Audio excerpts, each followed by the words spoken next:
Join me as I show how the travel capsule wardrobe concept has always existed amongst smart women under another term, mixing and matching, but influencers are using it as clickbait as a new concept.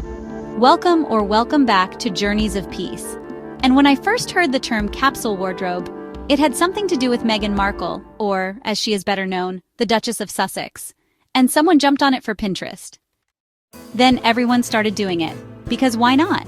It became the way to organize your outfit wish list. The travel capsule wardrobe has become super popular among frequent travelers, and it seems like every other YouTube video is about it. But let's be real, is it really this new revolutionary idea that everyone's making it out to be?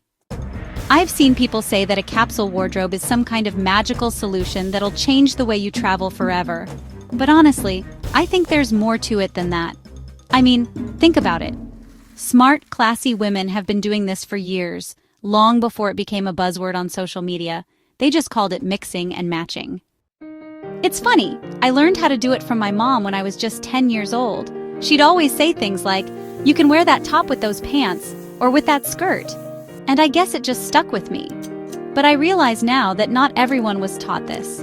Not everyone's mother and grandmother have class, taste, and intelligence. I definitely know not everyone's grandmother has her granddaughters going through her closet after she died because, yes, she's that fashion savvy.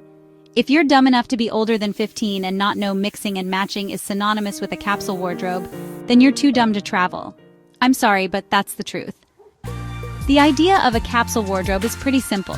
You have a small collection of versatile pieces that can be mixed and matched to create multiple outfits.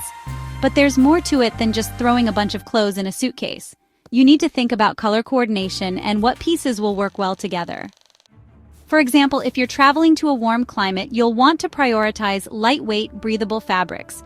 And if you're going to be hiking or doing outdoor activities, you'll want to bring clothes that can keep up with you. It's not just about packing a bunch of random clothes and hoping for the best. I think it's also worth noting that this concept has been around for a long time because, until recently, clothes were expensive. Women had to make the most of what they had, and that meant being creative with their wardrobes. In short, while the term capsule wardrobe might be new, the idea itself is not. And it really annoys me to have some man look serious and say I have to have a capsule wardrobe to travel. Intelligent, classy women have been mixing and matching for at least the last century. I had a capsule while you were still in pull-ups. You remember kindergarten, right? So I want to hear from you. Have you ever used a capsule wardrobe on your travels? What was your experience like? Let me know in the comments below. And if you're looking for more travel tips or like my brand of snark, be sure to like and subscribe. Bon voyage!